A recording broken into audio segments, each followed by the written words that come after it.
El siguiente programa fue financiado por el Fondart Convocatoria 2021.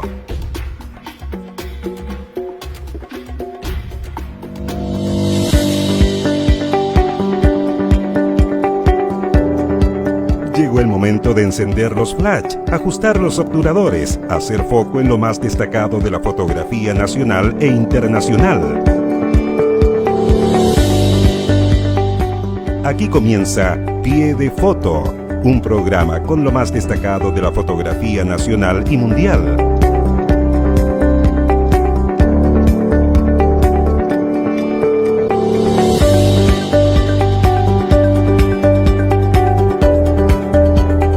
Con la conducción de Jorge Villa Moreno y Cristian Soto Silva. Pie de Foto por Viña FM y todas sus plataformas digitales.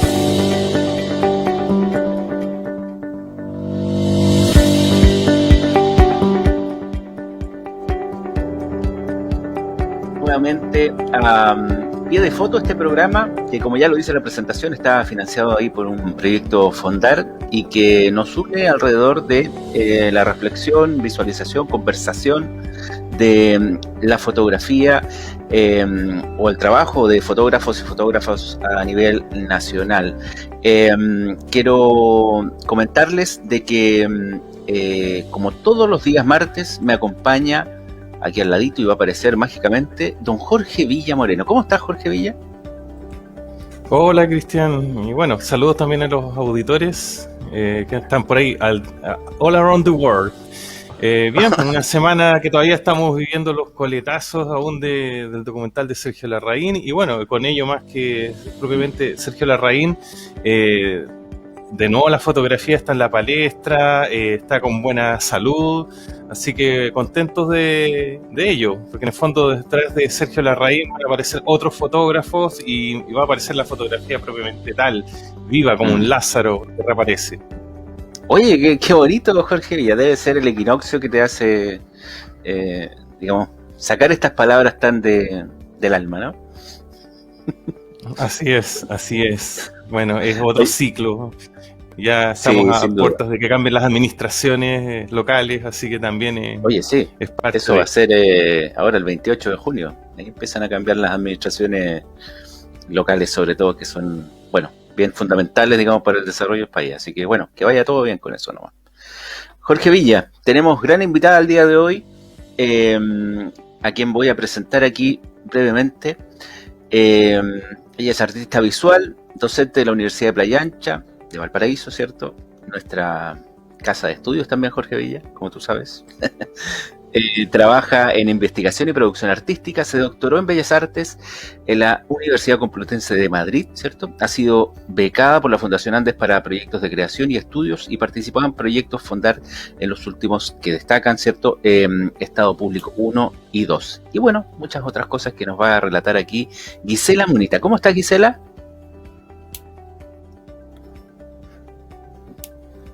Hola, chicos, me acabo de olvidar el nombre de ambos, disculpen. No se preocupe, aquí aparecen en la pantalla, mira, hay Cristian Soto y Jorge Villa. Es la hora, es que se fueron, quedé sola, no, se fueron de pantalla, Cristian, hola y Jorge. No hay problema. ¿Cómo está, Gisela? ¿Se escucha bien? ¿Sí? Aquí con un poquito de frío nomás, pero bien.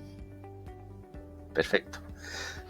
Oye, Gisela, bueno, como te comentaba yo ahí al momento de poder contactarte ahí a través del correo electrónico, este es un programa que de alguna forma trata de difundir el trabajo de fotógrafos y fotógrafas de nuestro país. Y particularmente nos interesó mucho poder contar contigo en este programa, dado que también la fotografía cumple dentro de tu trabajo también o ha cumplido un rol bien importante, ¿no? Desde cómo tú la utilizas para de alguna forma ir evidenciando o indagando sobre algunas problemáticas que tienen los territorios, particularmente Valparaíso, ¿no? En algún momento, ¿no? Eso te quería preguntar inicialmente. porque en algunas entrevistas que me tocó revisar, parecía una frase bien interesante que tú decías, en donde comentabas que cada ciudad tiene sus propios conflictos, ¿no? Y es importante que los artistas indaguemos en ello. Eso es lo que declarabas tú. ¿Cómo, no sé, qué nos puedes contar a partir de esa frase en términos de los procesos creativos ahí que te ha tocado trabajar?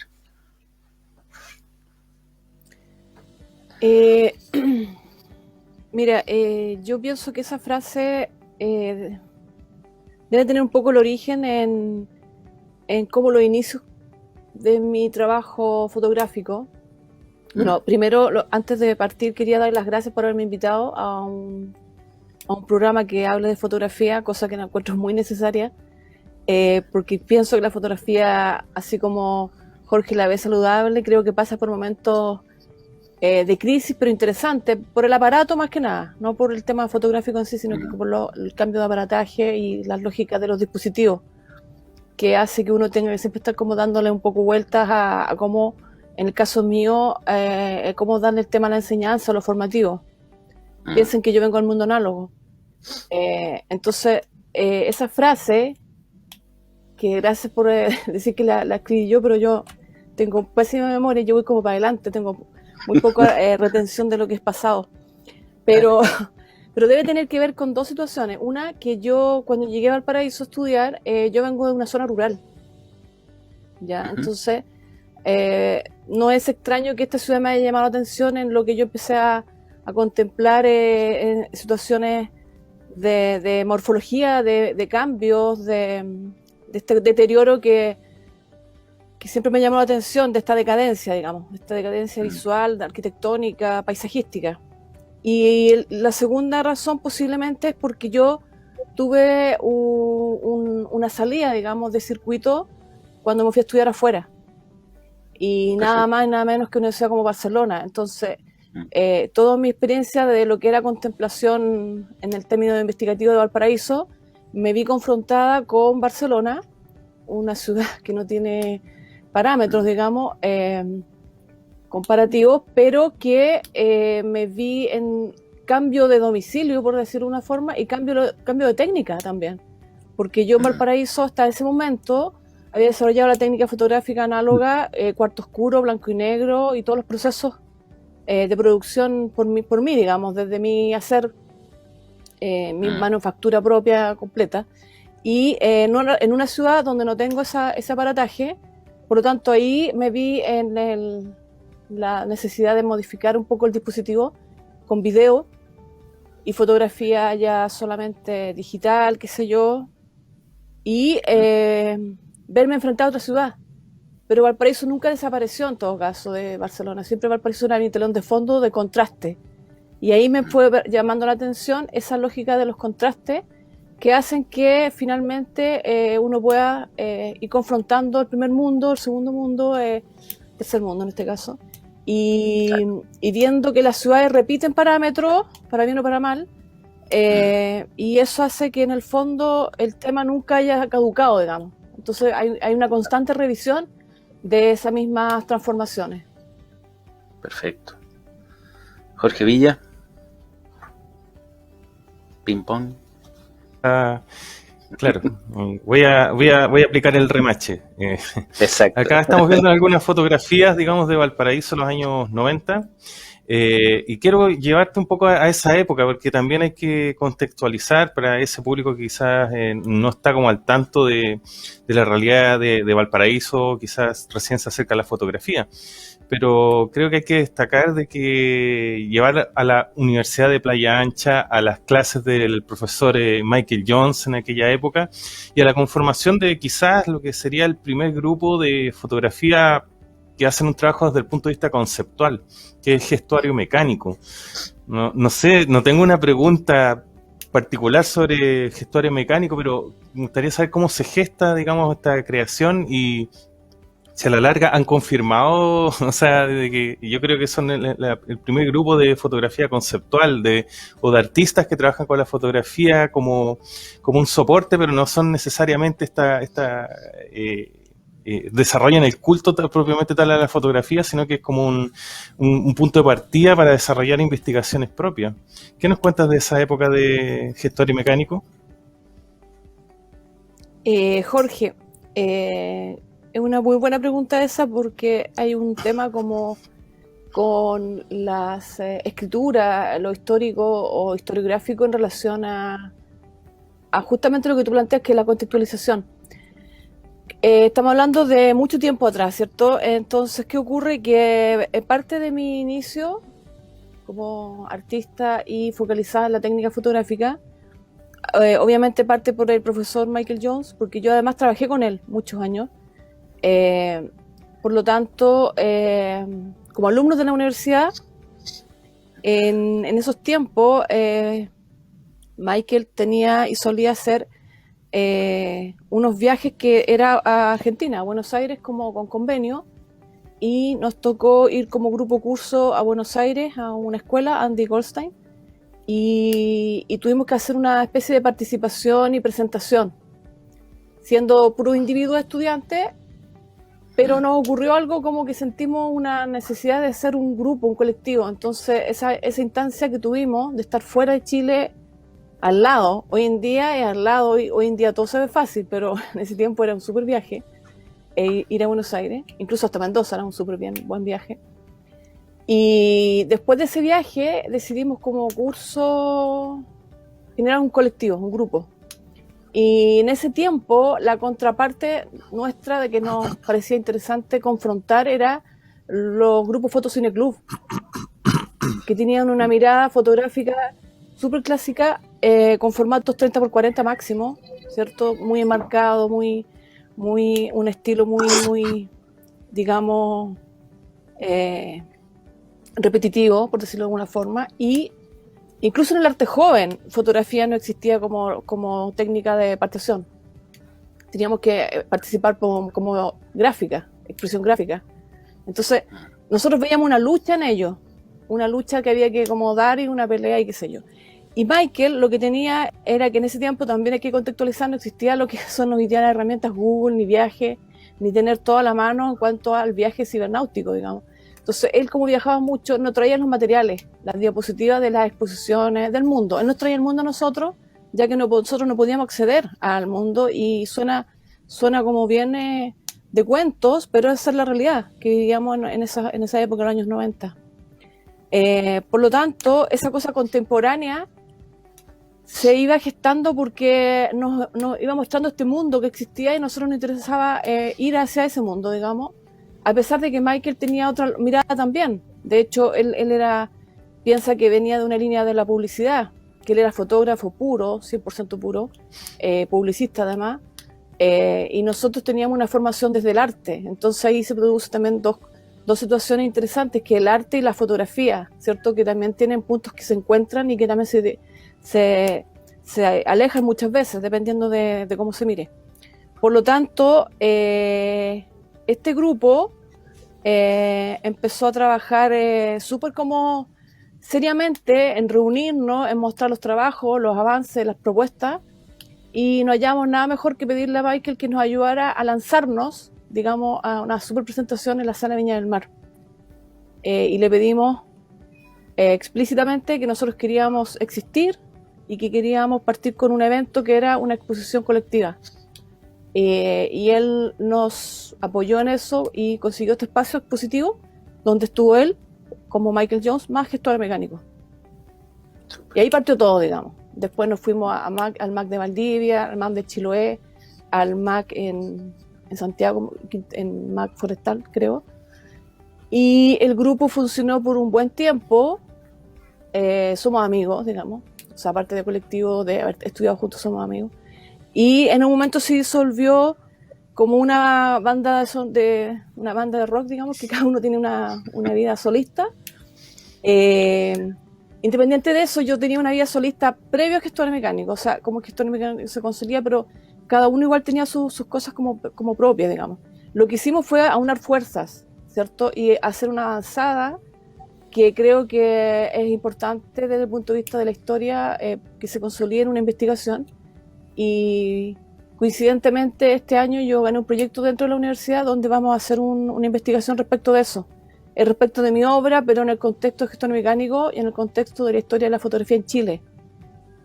Como nadie lo ha hecho, y en un momento uno siempre está esperando que otro haga eso, porque es un poco pudoroso que uno tenga que investigar sobre uno mismo, pero llega un momento en que uno no puede esperar, digamos, y uno tiene que asumir también ciertas responsabilidades, y se inicia este año ese proceso, que va a durar 2 años de investigación, a los cuales los voy a invitar después a ustedes mismos para compartir esa investigación y todo ese material que se vaya acumulando, y después a partir de eso generando textos que hagan referencia y análisis al día de hoy, digamos, porque lo que ocurre en este tipo de investigación es que uno aborda el tema, pero desde hoy, digamos, un análisis al 2020 respecto de esa historia que ocurrió en cuanto a producción fotográfica, que creo que es súper importante en la escena fotográfica de Chile. Sin duda. Disculpa. Cosas que pasan. Bueno, Sí. hay una No sé si sintonía, yo creo que acá hay una sintonía con lo que menciona Gisela, porque en estos momentos se están desarrollando investigaciones propiamente tal. Yo llevo adelante un par humildemente, y justamente era un pendiente ahí, un gran pendiente de rescatar tanto la escena, digamos, de los 90, digamos, de gestor mecánico, del profesor Michael Jones, etcétera. Entonces, volvemos al inicio de la conversación, que la fotografía goza de buena salud en este momento, o no sé, resurrección o una rehabilitación, no sé cuál será la palabra propiamente tal, pero hay una sintonía respecto a la fotografía, y bueno, en la medida que también podamos colaborar ahí como exalumnos, que a nosotros nos toca también como Cristian y yo, de llegar después de gestores mecánicos, era como llegar después de una edad de oro de la fotografía y también de la Facultad de Arte. A nosotros nos toca como llegar, como Gisela, llegar a Valparaíso, encontrarse con un edificio que ya fue. Es un poco la sensación, compartimos esa sensación un poco desde el punto de vista fotográfico. Y bueno, también por lo mismo, llevar un poco al contexto de tus observaciones en Valparaíso. Ahí habíamos visto una fotografía de los nichos de cementerio, con los cuales tú empiezas a trabajar y ocupar la fotografía como un dispositivo investigativo. Ahí ya empiezan tus observaciones propiamente tal de Valparaíso, y no es menor que aparezca un nicho de cementerio. O sea, creo que la conclusión o el impacto que tenemos de esta imagen ya nos habla bastante, digamos, de cuál era la visión que entonces, los años 90, había de Valparaíso, y quizás de esta noción de patrimonio. ¿Cuál fue tu primer impacto, o más bien, qué motiva estas primeras fotografías? Es curioso porque uno bueno, depende de cómo se trabaje, pero en mi caso es bien desde el instinto de ver que algo está ocurriendo ahí, pero uno no lo tiene muy claro. Entonces, que es un poco, en un momento me gustaría abordar eso desde el punto de vista de la formación, de que yo soy profe entonces me preocupa esa mirada. Creo que el conflicto hoy día no es del dispositivo, sino que de la mirada. ¿Qué vamos a mirar con estos dispositivos? A eso me refería con la parte crítica de la fotografía, pero no es de la fotografía en sí, sino que del dispositivo y de la mirada. O sea, lo que está en crisis para mí es la mirada. Y en ese tiempo yo partí en el cementerio, es como que hubiese partido por la conclusión de la hipótesis, sin buscarlo, digamos. Yo partí en el cementerio, mi trabajo, porque tenía una fijación con el tema de la muerte, y empecé a ir al cementerio a registrar y sacar algunas cosas incluso prestadas para hacer fotografía en estudio, ir a una reducción de un cuerpo cualquiera, pedía un permiso y entraba y hacía fotos de esta reducción, qué sé yo. Y el tema puntual era la muerte, y a partir de ese momento me di cuenta que en realidad la muerte estaba en la ciudad. Y coincidía, porque uno, bueno, no, en realidad no son coincidencias, uno va buscando focalizar, digamos. Y se hizo todo un trabajo de demolición de las bodegas portuarias, donde hoy día está TPS. Entonces yo empecé a registrar todas estas demoliciones de estas grandes bodegas, y empecé a hacer esta mixtura entre la muerte literalmente del cuerpo y la estructura que sostiene un poco esta verticalidad, esta columna vertebral que es la ciudad. Y ahí empecé a hacer estos fotomontajes, que también es importante dejar claro que todo fotomontaje en laboratorio blanco y negro, digamos, no existía, en ese tiempo no existía la postproducción, por lo tanto es una postproducción, entre comillas, manual o análoga. Y eso implica unos tiempos que también son muy diferentes a lo de hoy, o sea, tratar de sacar un fotomontaje que resulte como uno lo imagina, implica hartas horas en cuarto oscuro, digamos. Y después el hecho de pasarla a papel en tamaños grandes también es otro tiempo, porque una cosa es tener un original y otra cosa es la ampliación.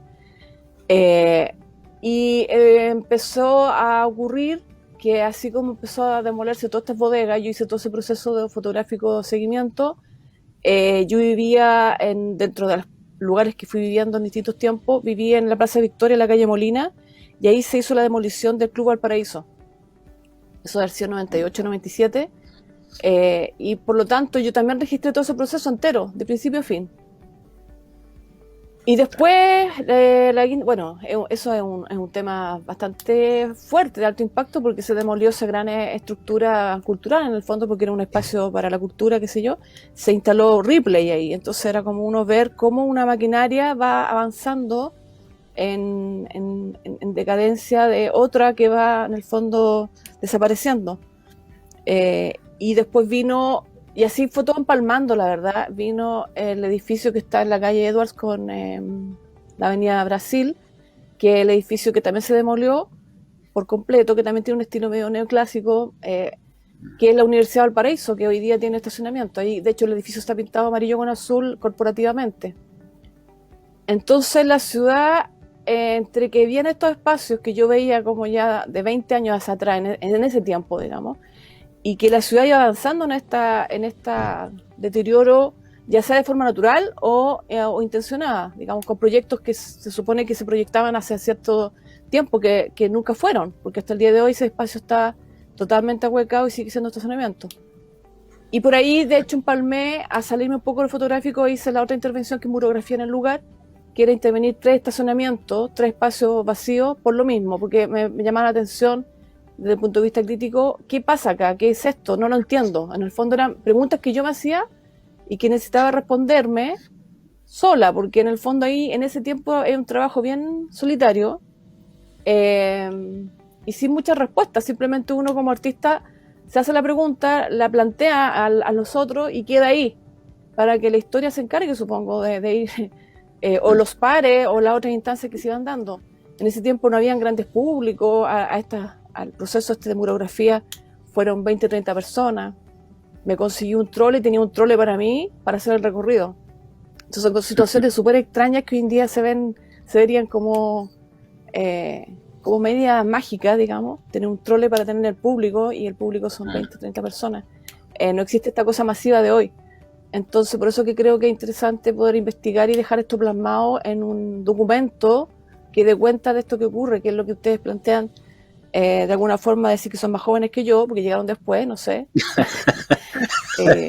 a ver este trabajo. Pero nada, yo creo que son cosas que siempre han estado y que es muy extraño porque yo reviso cuando me ha tocado entregar algún tipo de carpeta de mi historial y reviso yo misma el material y por eso que este proyecto de investigación va a ser interesante porque va a terminar con un libro y exposición. Hay mucho material que nunca se ha transformado en obra, ¿ya? Pero todo es análogo, entonces hay que hacer un proceso de digitalización bien profesional para que tenga la misma calidad, digamos, de definición al día de hoy en cuanto a lo digital, a este negativo análogo, digamos. Pero hay mucho material que está ahí, que está latente y que yo lo miro y digo, este material tiene tanto tiempo, años, 25 años, pero no ha caducado en su referencia y su concepto. Pero no porque yo sea una persona increíble, es porque la ciudad está en un estado totalmente detenido en el tiempo y esta obra podría haber sido hecha hace 20 años o ahora y no pasa nada, digamos. Entonces, eso podría ser algo que yo lo considere a favor o no, pero lo que me obliga a mí es a revisar esto en una revisión más exhaustiva de, bueno, qué es lo que está ocurriendo acá, confrontado a otros proyectos que he realizado ahora ya con dron, con otros dispositivos, pero que el tema es exactamente el mismo y que es triste porque en el fondo uno ahí puede ver qué le pasa a esta ciudad o qué no le ocurre, que es una muerte en vida, una latencia que uno no sabe si esto se va a mantener en el tiempo. En algún momento se va a generar el quiebre, digamos, de este electrocardiograma, digamos, que es plano. Sin Claro. duda. Ahí también hay como ciertos fenómenos, como tú hablas de la palabra empalmar, y me hablan de Club Valparaíso, y me voy como a esta fotografía más tradicional que desarrolló Pablo Alarcón, que era el fotógrafo del Club Valparaíso, propiamente tal, en su esplendor. Y cómo empalman estas dos formas de fotografía, una conceptual y otra súper clásica, y que en el fondo cómo se convierte en parte de un discurso. Y creo que ahí Valparaíso siempre, como muchas veces uno se pregunta por qué Valparaíso no es la capital de Chile, porque creo que era como un lugar, un nicho en que se dio el destape chileno en la democracia. Digamos, porque Santiago se lleva las noticias, no sé, La Casa de Vidrio, como que podría ser el destape chileno, ese tipo de obras como vinculados más entre arte y farándula, no sé, Baby Bump, o situaciones así como bien que se escapan de lo museístico. Pero como con el tiempo, digamos, hay obras que podrían estar como, por así decirlo, uno podría haberlas interpretado como compitiendo, pero simplemente se empalman porque hay una que es lo que está sucediendo dentro del Club Valparaíso, que sin darnos cuenta fue como quizás el destape porteño que tuvimos, y después llegas tú y nos muestras la otra parte, lo que pasa con la cáscara, con el perímetro, que hay en relación a todo este recuerdo y una linda época quizás para Valparaíso. Entonces, como todo, como tú misma señalas, con el tiempo va tomando otro sentido y tiene más sentido, creo yo. Entonces ahí como es interesante ese ejercicio de, como tú justamente hablas, este concepto de empalmar, que todo va como por el mismo camino. Así que, bueno, eso también llama mucho la atención la evolución hacia dónde va, digamos, cuando tú vas a España, y con qué nociones vuelves a Valparaíso, si en el fondo vuelves como más, por así decir, en buen chileno, como más choreada de ver que el puerto sigue igual. ¿Cuál es esa reacción o esa conclusión quizás que llegas o ¿qué es lo que te pasa cuando vuelves de Europa? Sí. Bueno, ahí tuve que tener un proceso de readaptación y lo amoroso en el sentido del amor a la ciudad, es la que uno termina en una balanza, digamos, de incluso puedo soportar vivir en Valparaíso porque, claro, Barcelona es la ciudad del diseño y de la perfección, entre comillas, pero hice trabajos allá sobre la especulación urbana inmobiliaria, en realidad unos trabajos de encontrarme con un poco lo que es Valparaíso, pero en un avance súper evolucionado en cuanto a que la maquinaria ya, que solo no podía entender que en Valparaíso hubiese un desmantelamiento de la ciudad, sobre todo en el casco histórico, y Barcelona se desmantela pero se construye, es decir, ahí uno veía un edificio que se demolía y a los 3 meses o 4 ya existía el otro edificio. Entonces yo no podía entender cómo era posible que, entre comillas, ese modelo sí funcionara allá, ese modelo que yo también cuestiono, porque también vi barrios enteros donde hay esta gentrificación y se construyen otro tipo de vivienda para otro tipo de habitantes, en otros casos no, sociales, pero se veía ese movimiento de reconstrucción, demolición, reconstrucción, etc. Y además el diseño y lo urbanístico. Además que lo que yo estudié allá fue ingresar a un doctorado de justamente espacio público y regeneración urbana. Por lo tanto, me estudié todo el modelo de Barcelona desde la Olimpiada. En otra, digamos, estaba metida en el mundo de entender la ciudad europea. Pero cuando me vine porque yo quería y porque ya era suficiente. Y hay decisiones que uno toma a cierta edad y otras que no. O sea, yo siempre supe que si me hubiese ido más joven, lo más probable es que yo me hubiese quedado allá. Pero yo había hecho un camino en Valparaíso, en Chile en realidad, y necesitaba recuperar ese camino porque implica un esfuerzo de generar un nombre, un arte, una circunscripción, digamos, de producción. Y ahí al llegar a Valparaíso y ver exactamente lo mismo y más en el sentido negativo, requirió asumir que esto es real, y hay una cuestión humana súper evidente y buscándonos un poco la quinta pata al gato. Y Barcelona finalmente es una fábrica, es una vida un poco más superficial en cuanto a diseño, en cuanto a muchas cosas que son parte de un modelo, pero ese modelo tiene una contraparte que no se muestra. Y yo logré ver esa otra contraparte de mover las poblaciones, de mover las clases sociales, de este glamour, pero que es una superficie. Finalmente hay cosas profundas que son que están más ocultas y finalmente hay una cierta farsa, entre comillas. Entonces, frente a esa farsa y frente a esta cosa tan evidente en Valparaíso que está todo a la vista, me quedé con esa cosa del amor a la ciudad y decidí quedarme y vivir en Valparaíso, seguir en Valparaíso, incluso no cambiarme a Viña, ninguna otra zona, que podría también haber sido una opción.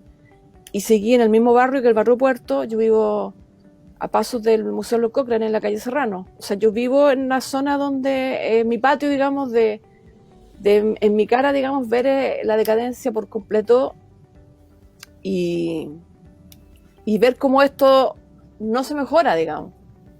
Eso es desesperanzador, digamos, por un lado, pero por otro lado, cuando uno vive en una ciudad, hay dos opciones: o uno se cree el cuento o uno ya observa mucho más allá. Entonces Barcelona quedó en que yo cuando voy a España, de hecho la tesis finalmente terminé en Madrid, en la Complutense de Madrid. Yo no he ido a Barcelona, o sea, fui un par de veces más, pero no tengo nada más que ver ni hacer porque ya conozco un poco la estructura. Y en ese sentido me interesa más conocer otros lugares, otras situaciones. No digo que Barcelona, tengo muchos recuerdos porque son 5 años de vivir, pero no todo es lo que parece. Ese es como el gran mensaje, no todo lo que parece. Y Valparaíso es todo lo que parece. O sea, lo que uno ve es. No hay cosas ocultas.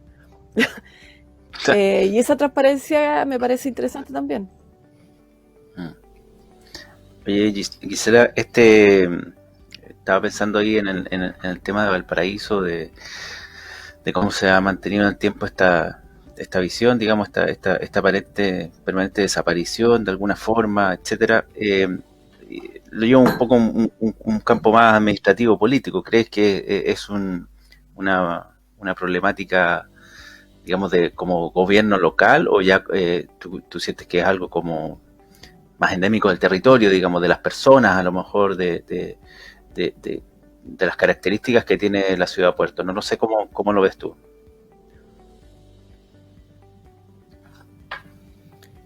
A mí siempre me ha llamado la atención que cuando uno nombra Valparaíso, en el lugar que se nombre en el territorio chileno,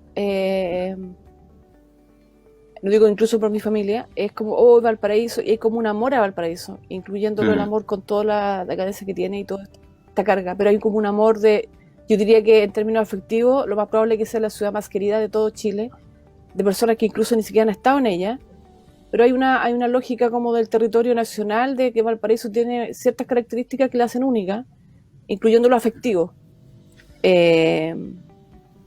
Lo de si es un problema local, de administración localista, yo creo que en este momento, a esta altura, ya es un problema país. Y problema país en el sentido de que es una ciudad que está en un conflicto y que todos deberíamos ser parte de la solución, digamos, todo el territorio nacional. Porque creo que es la ciudad más, en términos afectivos, histórica o simbólica, que tiene más alto impacto. Santiago puede ser la capital, todo lo que quieran administrativamente y económicamente, pero Valparaíso tiene otras lógicas que no hay ninguna ciudad que la supere en ese sentido. Por lo tanto, creo que el problema ya es de carga nacional. Y lo de lo local, claro, todas las administraciones hacia atrás que yo tengo uso, desde Bartolucci, desde Castro y así, de Pinto y las administraciones, hay algo que ha ocurrido seguramente. Hay recursos que han llegado y no han llegado. No se le puede echar la culpa un poco al ciudadano, al que la habita, sino que yo creo que tiene que ver con un tema económico, especulativo, portuario. Hay muchos conflictos ahí que no dan. Piensa que es la capital cultural. y la capital cultural tiene hace muy poco, si uno lo piensa en el tiempo, el parque cultural, pero no tiene un museo de arte contemporáneo, por ejemplo, o no tiene una super galería de fotografía que la merita por toda la historia fotográfica de Valparaíso, donde también se inician muchos movimientos. Entonces hay un déficit en la parte cultural, en la parte de habitacional incluso, porque una de las cosas que a mí también están en mi materia de registros, el espacio, el vacío que se produce en el plan de territorio ganado al mar. Entonces yo tengo una cuestión como de la historia, bueno, este territorio se gana al mar para que esté vacío. Entonces como que ahí me replanteo, bueno, ¿qué pasa con las quebradas? ¿Qué pasa cuando Valparaíso crece hacia arriba? Pero el vacío acá de despoblamiento, digamos, de territorio, ya hablando de geografía incluso, es un absurdo, digamos. O sea, hay una geografía modificada por el ser humano y el mismo ser humano la ha ido vaciando y no se ha hecho cargo de ese vaciamiento. Entonces, es súper complejo decir dónde está la responsabilidad de la culpa. Lo único que tengo claro, la única certeza es que es un problema país, ya ni siquiera acotado a nuestra zona. Gisela, es fácil decir hoy como turista voy a ir a voy a la quinta región y como turista, pero Claro. los que habitamos acá que no lo vemos como un turismo, lo vemos como esto es nuestro hábitat. Disculpa, Jorge. Gisela, sí, lo que te iba a preguntar dentro del mismo contexto, digamos, echando como cartas, jugando un poco a hacer como un juicio, pero te preguntaría si toda esta decadencia de Valparaíso te parece que es algo como producto de la responsabilidad o es algo orquestado. No sé, no es como, quizás nos escapamos un poco del tema netamente fotográfico, pero ¿qué te parece a ti todo este fenómeno, esta decadencia progresiva de Valparaíso?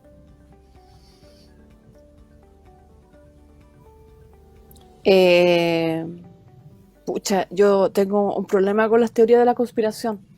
No creo mucho, o sea, eso de que sea orquestado no me calza. Yo creo que es más básico aún. Creo que es no tener a la altura autoridades que estén frente a un tipo de territorio, este conflicto, que tenga esta escala de conflicto, digamos. Siento que no... A veces, bueno, yo soy artista y yo puedo imaginar todo lo que quiera porque tenemos esa libertad de movimiento mental, digamos.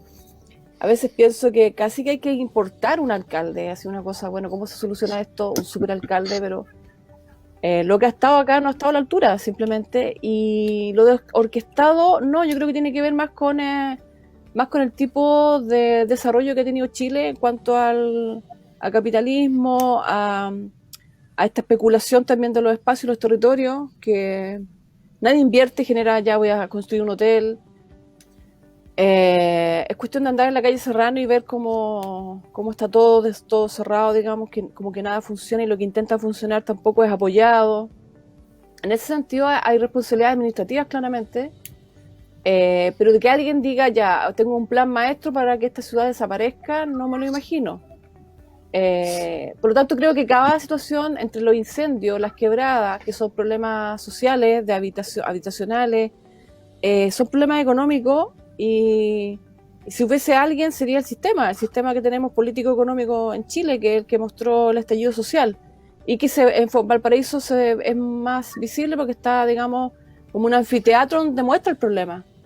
En Santiago es una cosa plana, que es difícil recorrer y ver el problema. En Valparaíso está levantado el plano, por lo tanto es fácil percibir lo que hemos tenido de desarrollo en Chile en Valparaíso porque está levantado el plano, digamos.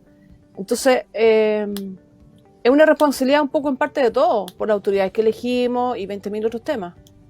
Entonces, no sé si eso te responde, pero un plan maestro, así como... No, yo creo que hay varias causales y que Valparaíso es una especie de mostrario, es la vitrina de todo nuestro conflicto país, digamos. Cela, no estaba a la altura, claramente.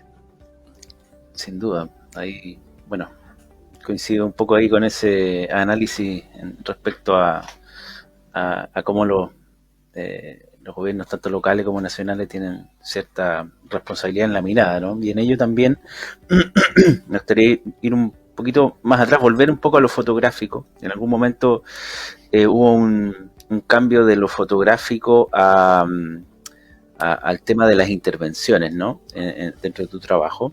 Eso como un proceso, me imagino, natural de salir un poco de las limitaciones a lo mejor que puede tener la fotografía, como, digamos, algo un poco más cerrado, digamos, pensando en el cuarto oscuro, etcétera, no lo sé, y abrirse al espacio de intervenciones, ¿no? También hablaste de que, bueno, comenzaste análogo, nosotros entramos en la generación que justo se estaba generando este cambio entre lo análogo y lo digital en la fotografía. Pero mi pregunta va un poquito más allá en términos de la docencia que tú ejerces también desde el arte y la fotografía. ¿Cómo se ve hoy en día o cómo tratas de entregar, digamos, esa docencia para utilizar la fotografía como un dispositivo, como un recurso, en términos expresivo, digamos, dentro del arte? ¿Qué es lo que ha cambiado en ello, digamos? ¿Lo digital efectivamente afectó este proceso o tiene más que ver, como dijiste en algún momento, con la mirada, con las miradas, ¿cierto?, que se ejercen a partir de ahí?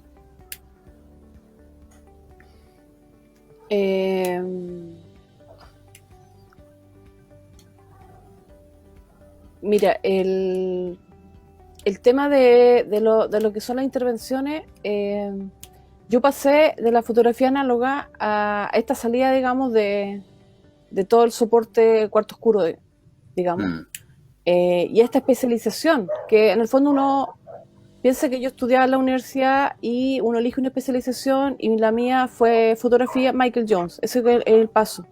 Michael Jones, después trabajar con él en su estudio fotográfico publicitario, y ahí aprendí realmente la técnica fotográfica, porque ya es trabajar con el fotógrafo en sí. En la universidad uno tiene unos pincelazos de técnicas, pero no da tampoco para más, porque son conocimientos introductorios y ahí va a depender de cada uno si sigue profundizando o no. Es un trabajo muy personal que uno o se dedica o no se dedica. Y lo blanco y negro, porque tengo también esa es la referencia, en ese tiempo la contraparte es el color, todo lo que es diapositiva y todo lo que es proceso color, C41, qué sé yo. Y económicamente, que también es importante dejarlo claro, porque creo que esto puede servir en esta conversación, que entiendo que me invitan como fotógrafa y yo lo agradezco, y más mujer, pero claro, como yo soy artista visual, la fotografía es una herramienta, por eso que tengo esa libertad de movimiento. Yo le vi un par de las presentaciones de los otros fotógrafos, ya son fotógrafos puros, ¿cierto? Pura sangre, pero es interesante como decía un poco Jorge, se comparten los criterios, solo que se cambian los mecanismos, pero la forma de trabajo y sensibilidad es la misma. Y yo tomé toda la variante blanco y negro por un tema económico, porque en ese tiempo el color era lo caro, era lo menos accesible. En cambio, en blanco y negro yo podía hacer todo. Yo bastaba que comprar los materiales y toda la mano de obra corría por mi parte, digamos. En color no, porque en color uno hacía un registro en la cámara y el resto se lo entregaba a otro, a la responsabilidad del otro en cuanto a copia, qué sé yo. Sin embargo, hoy es al revés. Todo lo que es blanco y negro es carísimo. Es más fácil color, es más fácil digital, qué sé yo. Todo se dio vuelta, digamos. O sea, hacer fotografía blanco y negro hoy tiene un costo, pero impresionante. Y de ahí pasé al video. De ahí yo empecé a registrar en video, pero video no es mi especialidad ni es mi expertise. Por lo tanto, yo empecé a trabajar con un editor de video, yo registrando imágenes, porque ya no tengo este espacio de cuarto oscuro. Y las intervenciones partí como en murografía en el lugar, que fue una locura en un paréntesis, porque eso fue en el año 2000, y hasta el momento yo seguía con fotografía, pero fue ir al espacio mismo, a hablar, no desde lo fotográfico, sino que desde la escenografía del conflicto. Y ahí fue cuando me conseguí estos 3 estacionamientos, hice este acto de locura, porque la verdad que yo lo miro en ese tiempo, en ese año, y estar instalando unas barras de 6 metros y 7 metros para sacarlas desde el espacio de la carcasa, digamos, para fuera de la ciudad, o instalar una cúpula a escala real, hecha real. No es un Photoshop que uno instala en la ciudad y dice voy a hacer un techo, no, está la cúpula. Hay hartas anécdotas ahí de la cúpula. Bueno, hay dos, que una es triste y la otra es un poco graciosa. De la administración, de cómo pedir el permiso y de que me plantearan por qué la cúpula no la hacía de vidrio en vez de como yo lo estaba planteando. Y yo me enojé un poco con la arquitecta, le dije que esa era mi obra, que si quería ella ir a otra cúpula. Así como, fue una respuesta muy de joven. Encontré insólito que me cuestionara por qué no cambiar la materialidad. O sea, era como, pues, soy arquitecta, si yo soy artista y ya. Y las intervenciones últimas ya son porque hay una artista que es la Ángela Ramírez, que ella se acerca a mí y conocía mi trabajo y quería trabajar conmigo, y yo encontré sospechoso. Ahí primera vez que pienso sospechoso, que pasa que quiere algo de mí. Y no, nunca hubo sospecha, simplemente era una admiración. Y yo sentí también una cosa de orgullo, porque la Ángela Ramírez es una artista increíble. Y a partir de ese momento empezamos a trabajar ya con proyectos más contundentes, a largo plazo, que fueron Estado Público y Estado Público 2, 1 y 2, y de grandes dimensiones, porque es hacer una plaza real, y volvemos a no lo virtual, sino que a la experiencia concreta. Y ese proyecto es increíble, el de hacer una plaza real durante un año, entre producirla, entre limpiar el territorio, el terreno, sitio de Eriazo nuevamente, en generar el pasto, las bancas, los juegos, abrirlas, los guardias, regar el pasto de una plaza. Toda una logística bien de municipio, pero no somos municipios, somos artistas. Y el segundo Estado Público 2, en la Escuela Barros Luco, lo mismo. Encontrarnos con una mole de la educación, de los tiempos en que la educación sí era importante, una arquitectura increíble, yendo durante meses a ese espacio sin poder definir qué puede competir en cuanto a arte en este espacio, que es una cosa increíble, hasta ir bajando como artistas las discusiones y generando vamos a hacer esto, que es una performance prácticamente que hicimos de generar unos videos que se proyectaban en el espacio. No sé si ustedes entraron a esa escuela en el tiempo que hicimos ese proyecto, pero el resumen es que yo leo la ley de Pedro Aguirre Cerda, la ley de educación, donde va dando los mandatos, y la otra artista lo escribe en una pizarra, pero cuando termina la pizarra tiene que borrar lo escrito para continuar con la ley. Entonces yo se la dicto, ella la escribe, él la borra, ella la escribe, ella la borra. Entonces ahí en una sala en un espacio de la escuela está la proyección de mi dictado, y está en otra sala proyectado la escritura. Y ahí está todo. En el fondo, la historia se ha hecho así, se ha ido borrando lo que se ha ido construyendo, y ese edificio que es el de la Escuela Barros Luco, si uno lo mira, solo te da cuenta en arquitectura de lo que pesaba la educación en Chile y de cómo, que son cosas que uno no consideraba, los exalumnos empezaron a ir a este lugar y empezaron a escribir en la pizarra que quedó ahí, de cómo esto marca una educación de calidad en las personas que pasaron por ese espacio, en la memoria que van dejando en sus escritos. Y uno dice, bueno, la gente sí reconoce cuando tuvo una buena educación y lo deja incorporado en su cuerpo, en su todo, digamos, en su ser ciudadano. Y ahí estaban los paseantes, digamos, que eran los exalumnas, te da cuenta de que sí, de que sí funcionaba, y de que por qué no funciona ahora. Bueno, está también un poco a la evidencia del deterioro que ya en el punto de vista más de lo educativo, y en los espacios sociales, la plaza lo mismo. Entonces, nosotros como artistas somos sensibles a las cosas que pasan, pero no las decimos, sino que las transformamos en acciones, ¿ya? Y un poco las intervenciones son acción más directa, con un público enfrentado directamente, no es una élite. Y lo fotográfico tiene otra dimensión, que es una dimensión estética, una dimensión de soporte. No se descarta, no, para mí no está más abajo ni más arriba, sino que son, dependiendo de los temas, es como uno lo aborda, y el desafío también. El trabajo fotográfico es mucho más solitario, y el trabajo de intervención es mucho más colectivo. Entonces, yo nunca he dejado de hacer fotos, de hecho, pero si me tuvieran que clasificar, no me sentiría como fotógrafa. Sí tengo un historial hacia atrás muy fotográfico, pero también me he cuestionado si yo hablaba de la realidad o era documentalista. Yo no era documentalista, porque yo estaba mezclando siempre los documentos, digamos. En los fotomontajes yo estoy mezclando. Hay uno que a mí me interesa mucho, que es el borde, la obra borde, que está con edificio y todo lo que es mar es cemento. Y eso lo hice en el 2000. Y claro, después vienen los proyectos TPS, TPT, TP2, qué sé yo. Entonces uno como que va jugando con esta realidad que observa y la va interviniendo mentalmente también, adelantándose un poco, bueno, ¿esto para dónde va? Como, por eso que insisto que son preguntas que uno se hace, que se responde desde la ficción, finalmente. Yo nunca hablé de la realidad, era como de la realidad y las posibles otras realidades. Perfecto. Muy bien. Jorge Villa. Yo quisiera también hacer una pregunta, como también, ya que hablamos del tarot en algún momento, echar cartas. ¿Cuál es la visión que tienes tú de la fotografía, digamos, en la región como formadora de las nuevas generaciones? Hay un discurso que viene más adelante. ¿Cómo se viene la fotografía? Bueno, ahí tú también eres heredera, también hay que mencionarlo, de la cátedra de profesor Michael Jones. De alguna forma, hay un relevo, digamos, de estas generaciones. ¿Cómo se vienen más adelante jugando un poco a ver el futuro, por así decirlo? Yo ya estoy preparando a los herederos. Mira, yo no podría dejar de mencionar Arco, porque yo hice clase en Arco. Y me pasaba a mí en Arcos Viña, que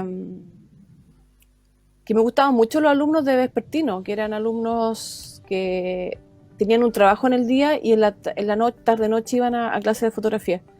Eran unas clases increíbles porque el tipo de entusiasmo de los propios alumnos, porque en el fondo con gran esfuerzo llegaban a las 8 de la noche a tener clases. Y yo la experiencia que tenía en Arco era como un grupo de estudiantes que buscaban un oficio, una técnica, y había muchos de ellos que tenían muchos talentos artísticos, muy creativos en el sentido de no ser solo técnicos.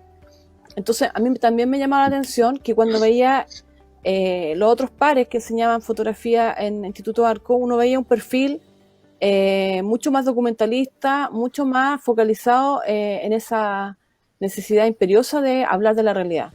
Y siempre se hablaba de, yo quiero mostrar la realidad. Pero cuando veía en la misma biblioteca los trabajos de los alumnos corregidos, les planteaban que el profesor les planteaba que necesitaba corregir con el software Photoshop en esta zona y darle un negro distinto y darle un contraluz, trabajar las curvas no sé dónde. Entonces veía sus fotos e intervenía con los textos del profesor donde le decía, mejore esto y esto. Y todo era a través del software. Y yo decía, y después el alumno me hablaba en clase que quería él trabajar y hablar de la realidad lo más cercano posible. Irse a un campamento, vivir la realidad del campamento, sí. Pero sin embargo, esa imagen registrada en los campamentos, después al pasar por el software, está totalmente manipulada. Entonces, de realidad, muy poco, porque finalmente era una postproducción infinita, que lo que, a mi modo de ver, lo que hacía era modificar absolutamente desde el punto de vista estético y ya esa información de realidad totalmente manipulada, muy subjetiva, y ahí uno dice, ¿pero qué es esto? Entonces, yo veía muchas situaciones en Arco que me llamaban la atención y era interesante estar en ese espacio, de ver cómo se produce la producción fotográfica. En cambio, en la Facultad de Arte, lo fotográfico, yo me vi enfrentada a otro conflicto, que era pasar de trabajar con cámaras reflex 35 milímetros digitales a verme que los alumnos empezaron a llegar con celulares, super celulares, donde uno les dice, bueno, aquí se consigue esto de esta forma, y el alumno llega con la foto y dice, yo la hice con celular y quedó impecable igual. Entonces, por un tema económico también, obligar a los alumnos, tienen que trabajar con cámara formato 35 milímetros reflex, que tiene un costo X, y ellos confrontándome con, yo traigo esta foto de buena calidad, pero está con un celular, partiendo yo por asumir que cuando uno se trabaja con cámara 35 milímetros, uno trabaja más que nada la horizontalidad, porque las cámaras estas, el ángulo de toma casi siempre es horizontal. Y partiendo por asumir que la fotografía con celular es la verticalidad la que manda, la que la lleva, y en la horizontalidad en la cámara fotográfica. Entonces yo me he visto siempre en un conflicto de tener que ir resolviendo conmigo misma. Piensen que si vengo de análogo, paso a digital y de digital, de cámara a celular, y uno dice, ¿ya qué hago acá? Y ni siquiera son cambios de cada 5 años. Para mí son cambios anuales, cambios de cada año. Entonces, yo me he tenido que hacer la pregunta, ¿qué puedo enseñar? ¿Ya?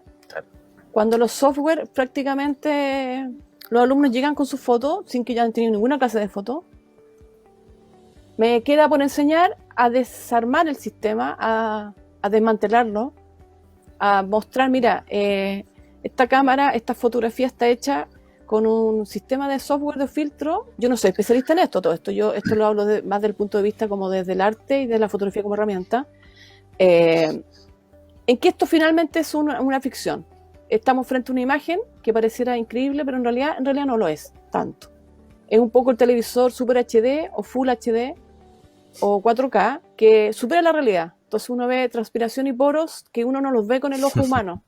Entonces lo fotográfico pasa un poco lo mismo. Entonces yo lo que trato de decir en qué puedo aportar es bueno, veamos estos dispositivos, contemos la realidad de los dispositivos y focalizarme yo en la mirada, que eso es la parte de conflicto.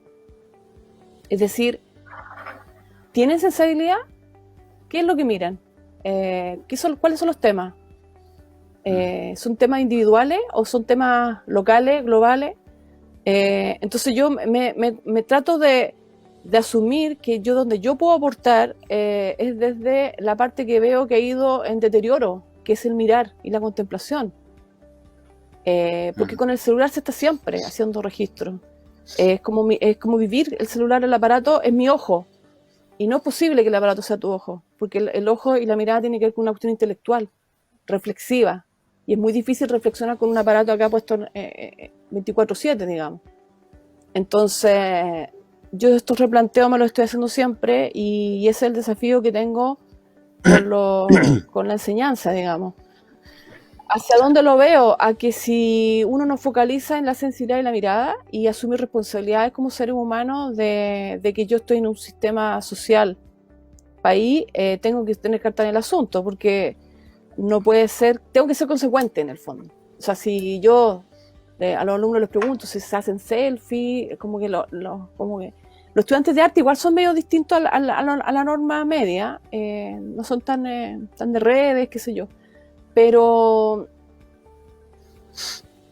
tienen esa cosa, bueno, no los jóvenes, hay un tema como con los dispositivos de dejar la solución de mi sensibilidad a un dispositivo.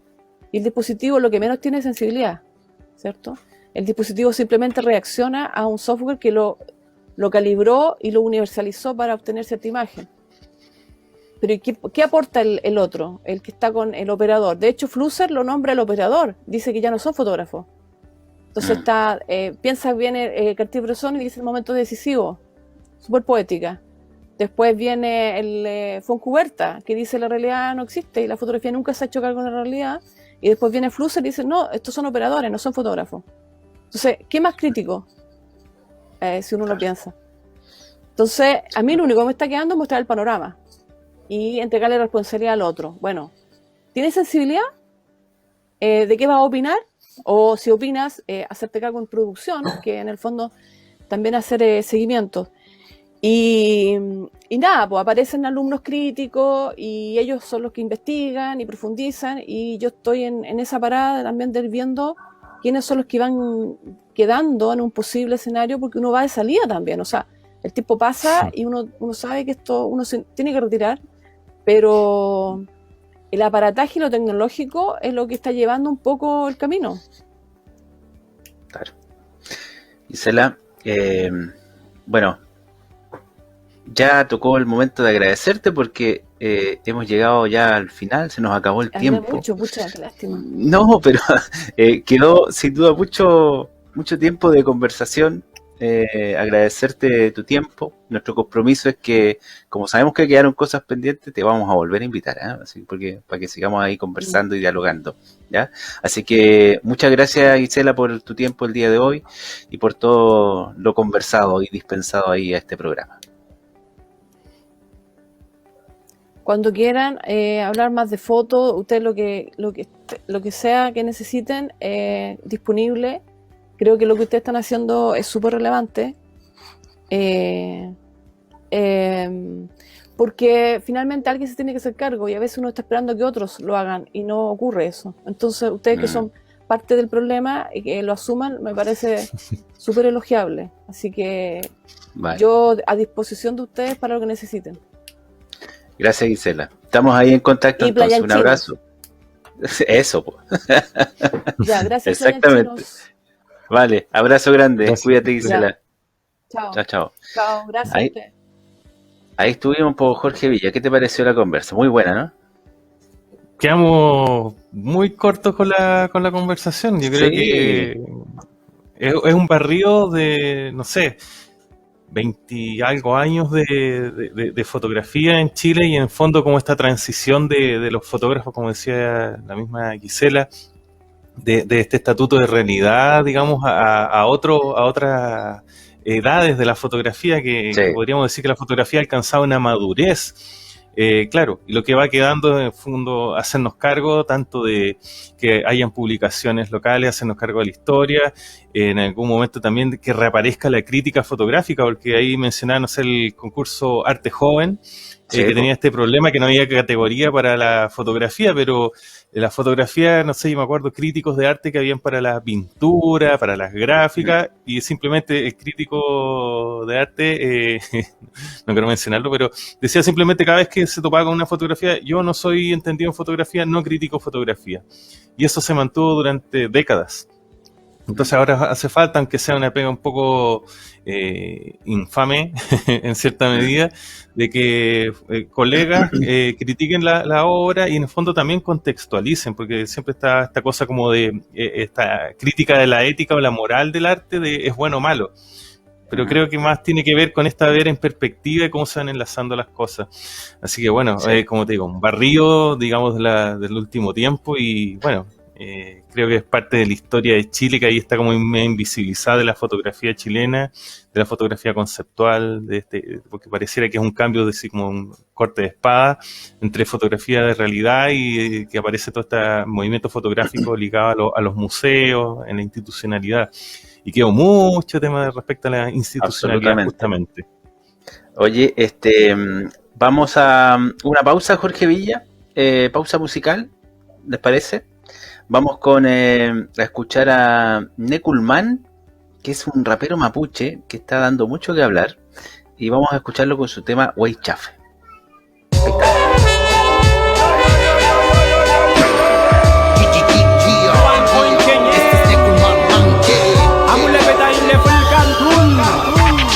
No podrán derribarnos. Con mi peña Nekulman, El mapu libre. desde el Picumabu hasta Wijimabu, Melihuichamabu, Tocada en el corazón al enemigo que te quiere ver manipulado, sometido, esclavizado, atormentado, viviendo sin sentido. Un país sin identidad, estamos todos perdidos. Sigo luchando firme, apoyando la causa por una buena educación para que acabe la ignorancia.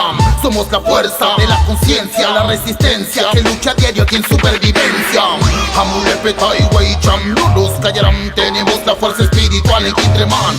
Nekulman y en mis venas con sangre mapuche, la tradición de Huifiquiche que se escuche. Rap valiente, combatiente frente al genocidio. De la historia de mi pueblo jamás yo me olvido. Intentaron eliminarnos pero no resistimos. Como la sangre guerrera que cientos de años nos ha extinguido. Weichafe, con el buen mapu doy la guerra. Soy un Weichafe. con el tengo el pollo de la tierra. Traigo el mensaje, Weichafe, con el buen mapu doy la guerra. Weichafe.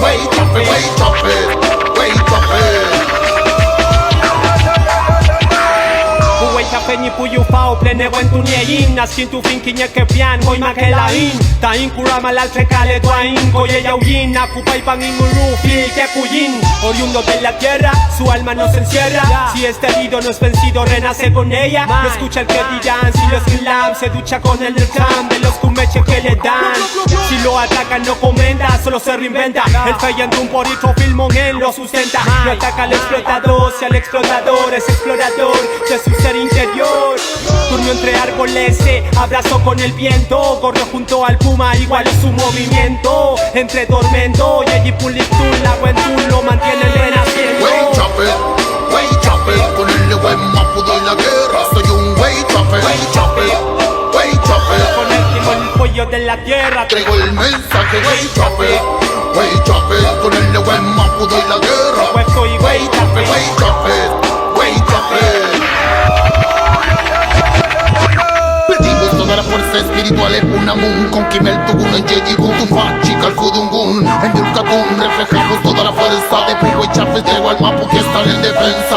Ante la decepción recepcionó, no se frenó, echar la opción a lo crudo le hizo cocción. Autorregulación en su guarida, ha peleado en campo y ciudad desde otras vidas. Como Belantaro, Alvarino y Lautaro que lucharon contra el invasor frente a los disparos. Entrenados por el arte del Koye Yojin, así lograron resistir la guerra a los peñis hasta el fin. De buen Tule y frente a la invasión del Winca. Sigue la lucha en la calle, la bola en el campo con latifundistas. Por fincas, expropiada por el Estado, que por siglo de los siglos a nuestro pueblo le han robado. Dividieron a su pueblo, eso lo hacen siempre. Armas del enemigo ocupó para su gente. Como el caballo, educación y lectoescritura. Como el esclavo a punto panguile eficaz procura. Fugo y chafe somos y chafe buen truco y fimeo. Inca fuluta incumemo en cual mapumeo. No hay más que la ingüe y chafe y en filple mapumeo. Canequeo, cachillanti, cachileo. Wey chape, con el buen mapu doy la guerra. Soy un wey chape. Con el timón y pollo de la tierra. Traigo el mensaje, wey chape, con el buen mapu doy la guerra. Puesto y Wey chape.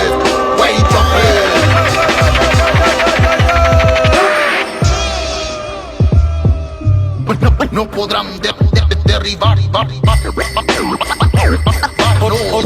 Oriundo de la tierra. Valiente combatiente frente al endocidio. No ataca al explotador, si al explotador.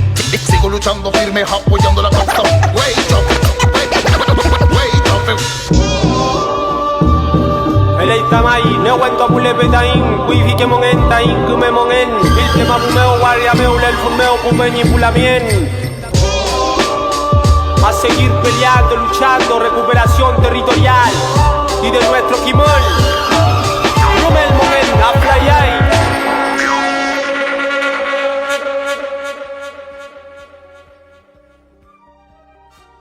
Estamos presentando Pie de Foto por Viña FM, Frecuencia del Mar.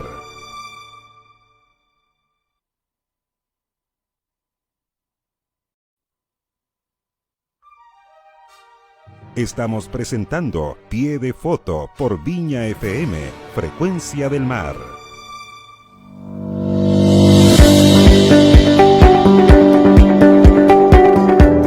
Y bien, ya estamos de regreso en Pie de Foto en nuestra emisión del martes 22 de junio. Acabamos de conversar ahí con Gisela Munita, extraordinaria conversación, y también vimos ahora un video del rapero mapuche Nekulman, pero sigue ahora una nueva sección, un nuevo espacio y que es muy importante y fundamental dentro de nuestro programa, que son las fotomérides con Jorge Villa. Jorge Villa, ¿qué nos trae para hoy en fotomérides? En Fotomérides vamos a abordar, digamos, la versión del surrealismo que proviene del norte de nuestro continente, de Estados Unidos, que es una versión bastante naif y, digamos, comercial. Si en fotografía, pues ahí el director justamente, es la fotografía que se llama Dalí Atómico o Dalí Atomicus, en rigor. Esta es una fotografía, digamos, producida en el contexto de promoción de Salvador Dalí. Salvador Dalí para los años 40, 50 ya estaba más que consagrado. ¿ya? Y él vio la fotografía como una forma de difundir, como lo que podríamos llamar actualmente de autorreferencia, digamos, era como algo anexo a él, era como para hacerse más famoso, ¿ya? Y en base a un cuadro que aparece ahí en la fotografía, que es Leda Atomicus, que era un cuadro donde él pinta su supuesta musa Gala, y en un encuentro con el fotógrafo Philip Halsman, él le plantea hacer algo a partir de, digamos, de ese cuadro, convertirlo en fotografía. Y es la fotografía que vemos ahí frente a nosotros.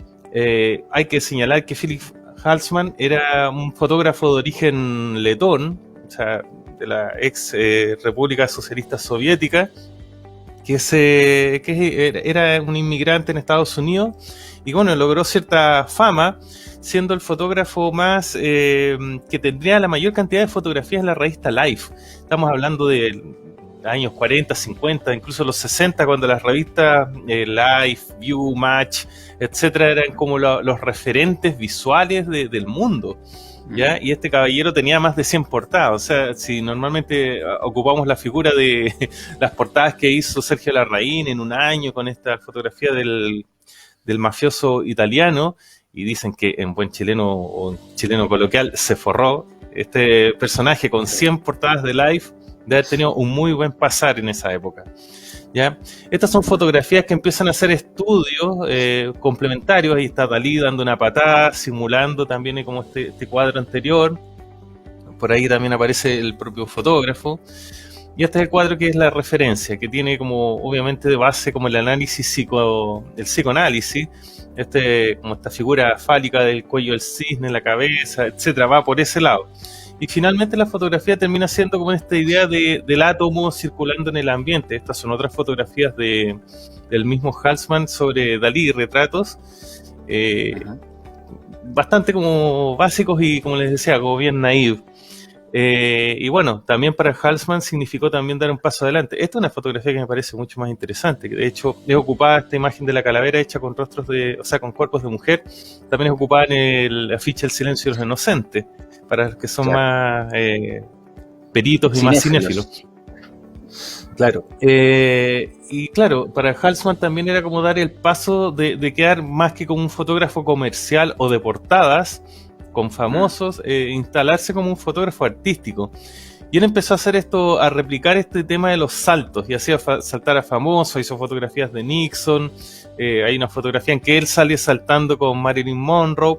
Acá estamos viendo una fotografía que es muy, muy, muy deudora de Laszlo Moholy-Nagy, de ¿cómo se llama? Rodchenko, digamos, copiando mucho lo ruso.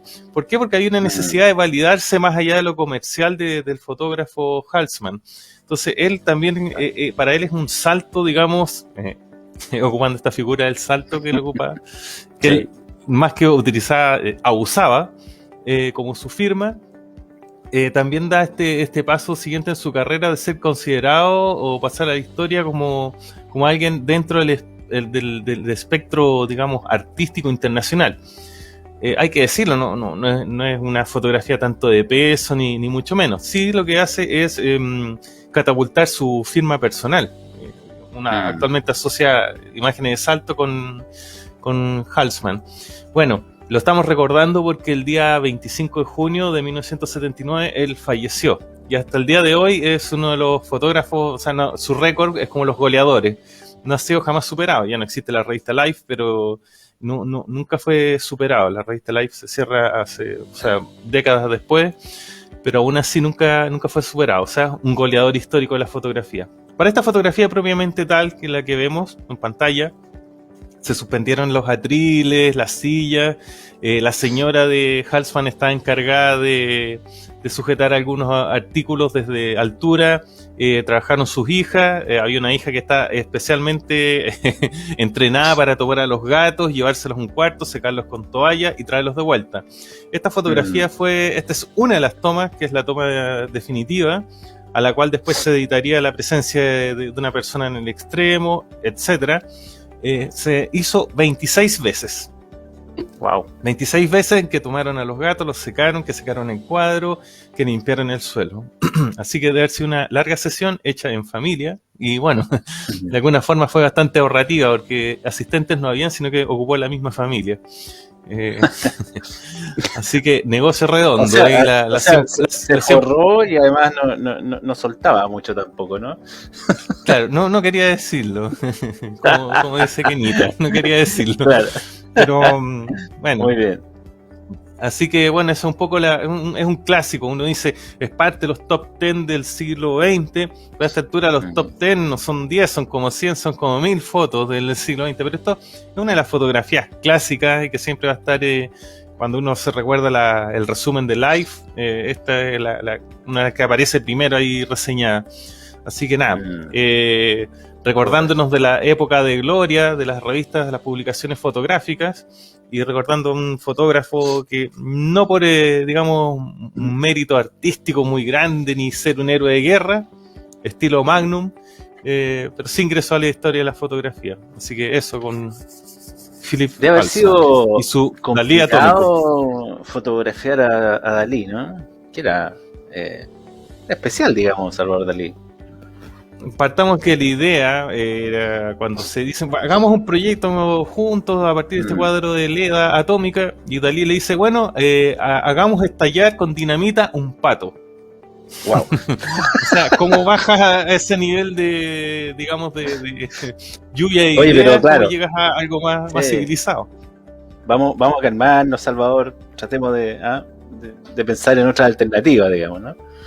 Claro, le da un tecito de canela, algo ahí como para que bajar un poco las revoluciones y trabajarlo también psicológicamente para demostrarle que en América no eran tan artísticos, tan extremos como en Europa quizás. Sí, no, y además que Salvador Dalí era un artista, digamos, también viene terco de alguna forma, ¿no? Hay algunas declaraciones por ahí que decía que el surrealismo soy yo, etcétera, así era como bien... debe haber sido bien complicado trabajar con él en su momento, ¿no? Sobre todo retratarlo, ¿no? Claro, para poder reflejar de alguna forma. En la misma ley de Dalí habría que decirlo, un narcisista absoluto. Absolutamente. Bien. Gracias, Jorge Villa. Bueno, este Fotomérides lo pueden encontrar en el grupo también, ¿no? Claro, estamos como bien conectados, como te decíamos antes, de empalme, porque también hace poco recordamos en Fotomérides la época de gloria de las revistas, a partir de la revista Aperture. Y esto también aparece en el archivo histórico de Fotomérides. Así que ahí tienen que, como dice mi amigo Álvaro Jope, tienen que googlearlo. Todos los que mencionamos ahí lo googlean o lo ponen en el buscador y van a aparecer. Sí, maravilloso. Sí, creo que esa es una forma de trabajo muy efectiva. Me acuerdo mucho ahí de algunas reuniones o sesiones de trabajo, pero oye, googlea, así como que ya el verbo te lo tiran encima. Pero bueno. Vamos a ir a panoramas y otras hierbas, recomendaciones, etcétera, pero en esta vez vamos a ir solamente a algunas noticias bien importantes, porque les cuento que el Ministerio de las Culturas, la Embajada de Suiza y Metro Santiago inauguraron la Galería de Arte Público con una exposición fotográfica de Roberto Montandón. La exposición El Pasado Presente, realizada en colaboración con el Consejo de Monumentos Nacionales, del Ministerio de las Culturas, las Artes y el Patrimonio, inaugura la Galería de Arte que forma parte del proyecto Swiss Espacio en la estación de metro de Ñuñoa. ¿Qué les parece? Estuvimos hablando ahí del espacio público, o digamos, claro, del espacio público ahí con Gisela, y aquí se abre una galería en el metro de Santiago. La muestra podrá ser visitada de manera gratuita por todos quienes transiten por la estación Ñuñoa del ferrocarril subterráneo, ya que estará ubicada en la Galería de Swiss Espacio, como les decía, un lugar que la Embajada de Suiza y Metro Santiago han convertido en una plataforma de intercambio cultural destinada a acoger diversas muestras artísticas. La exposición de Roberto Montandón será la primera que albergue este espacio y podrá ser visitada hasta agosto de este año 2021. Sobre el artista les puedo contar que Roberto Montandón Pailar fue una figura relevante en la conservación, protección y promoción del patrimonio cultural chileno, desde su llegada al país a fines de 1920 y hasta su muerte en el año 2003. Se dedicó a su estudio y enseñanza, siendo la protección de los monumentos nacionales uno de los aspectos más relevantes de su labor.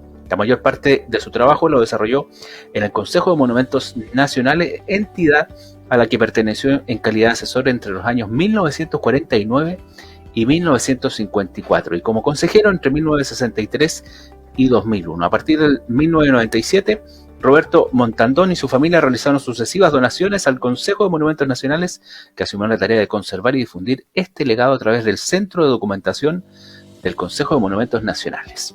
Ahí está, lo que ya les comentaba, esta galería Suiza Espacio, que el Ministerio de las Culturas y la Embajada de Suiza y también el Metro de Santiago abrieron ahí en la estación de metro de Ñuñoa. ¿Qué te parece, Jorge Villa?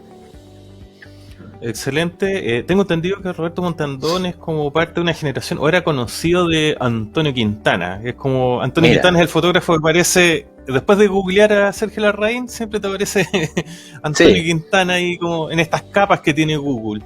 Y claro, Montandón creo que ya está como los que viene después. Así que ahora estamos abriendo la gama. Maravilloso.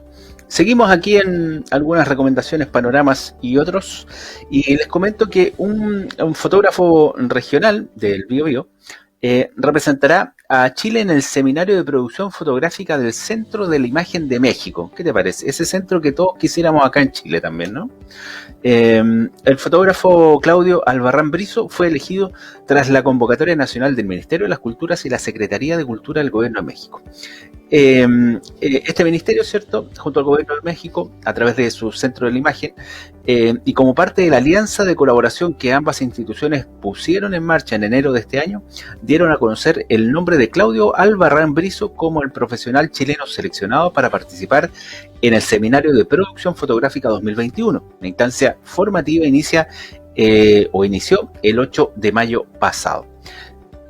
Albarrán no tiene estudios formales de fotografía, y esto fue justamente la razón para iniciar su postulación. Todo lo relacionado a lo teórico y conceptual, señala, lo he ido aprendiendo con residencias y talleres tanto en Chile como en el extranjero.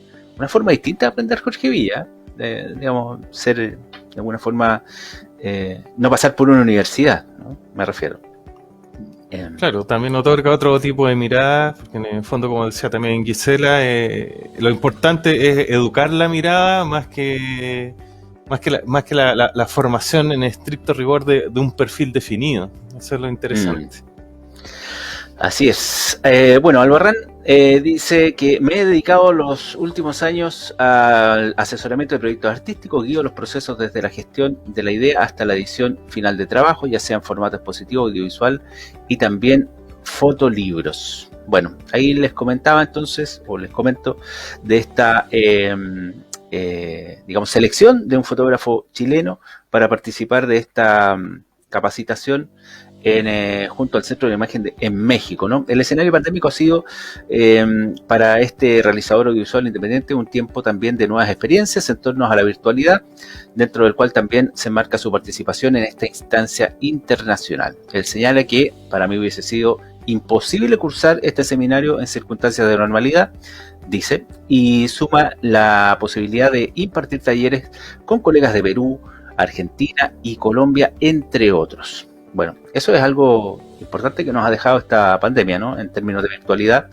y el acceso que nos da también a poder conectarnos con gente de diversas latitudes, dado que en un programa de radio como este, bueno, radio y otras plataformas, es complejo invitar al estudio a... Ya no se va a invitar a los estudios de la radio a los invitados, ¿no? ¿Qué dices tú, Jorge Villa? Claro, o sea, eso ya es parte como el romanticismo de la ritualidad propiamente tal de la radio, pero yo creo que ahora cada uno va a tener una plataforma, ya está como planteado como esta uniformidad, digamos, de que ya hay que tener en la casa un aro de luz y unos audífonos para que no se escuche al perro o al vendedor de fruta, digamos, que pasa por el barrio. Así que es como esto vino para cambiarlo todo y bueno, Sí. será para mejor, en el fondo hacer circular mayor información, más allá del culto, digamos, a los rituales o a la cosística en este caso de nosotros, de la fotografía. Absolutamente. Jorge Villa, ¿usted nos podría adelantar en estos últimos minutos que nos quedan de programa quién sería nuestro invitado o invitada de la próxima semana? Claro, podríamos llamar la sección Empalme.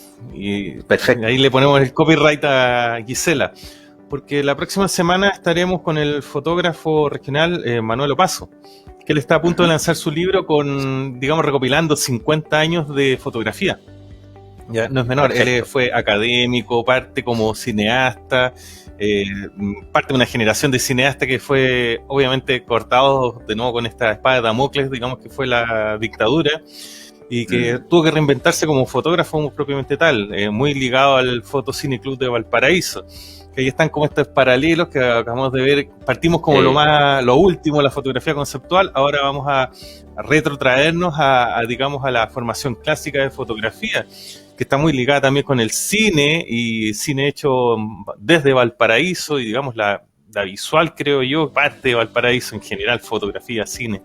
Así que de alguna forma están muy relacionados uno con otro, y también vamos a analizar un fenómeno de Valparaíso que también suele darse que aparecen cada cierto tiempo como el mismo libro de fotografía por distintos autores. Sí. En este caso, como recoge 50 años de carrera, ya es un resumen de todo lo que está ocurriendo en Valparaíso, o ha ocurrido en Valparaíso, y en el fondo somos la cuna, digamos, de la fotografía en general a nivel chileno.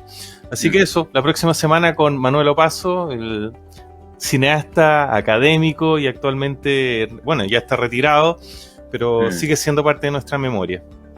¿Será esto de lo que tú nombrabas, que se están sacando ahí cada cierto tiempo libros de Valparaíso, de tener relación con lo que dijo Gisela en su momento, ¿no? De Valparaíso debe ser como una de las ciudades más queridas, digamos, ¿no? En Chile, ¿no? ¿Podrá ser por ahí?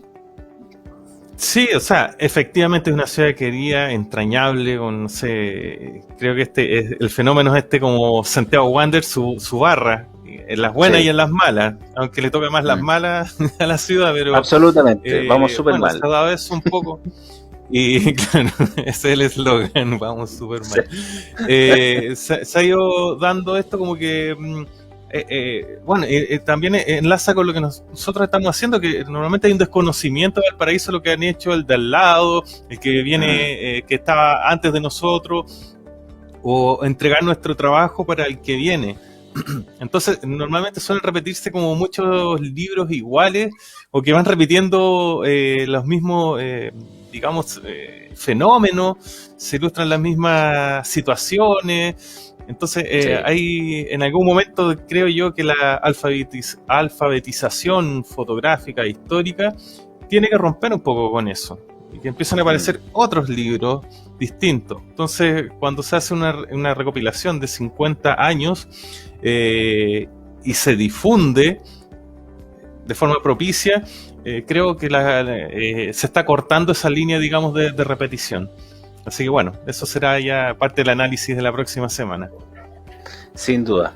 Ya pues, Jorge Villa, estamos llegando al final de este episodio del día martes 22 de junio de Programa Pie de Foto. Nos pueden buscar en redes sociales, @Programa Pie de Foto, tanto en Facebook como en Instagram. Y bueno, no se olviden sintonizarlos y revisar también nuestro canal de YouTube. Ahí tenemos todos los programas albergados para que puedan revisarlos ahí cronológicamente. Jorge Villa, un agrado nuevamente estar con usted en este Pie de Foto. Bueno, sentimientos mutuos, recíprocos, así que bueno, nos despediremos de manera kawaii. Eso. Ya. Cuídense mucho, sigan cuidándose. Nos vemos, un abrazo grande. Chau, chau, chau.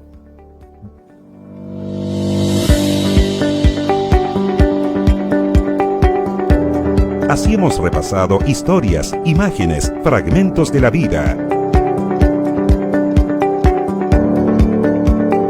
Pie de Foto, un programa con lo más destacado de la fotografía nacional e internacional. con la conducción de Jorge Villamoreno y Cristian Soto Silva. Pie de Foto, todos los martes desde las 19 horas por Viña FM y todas sus plataformas. Este fue un programa financiado con los recursos del Fondar 2021.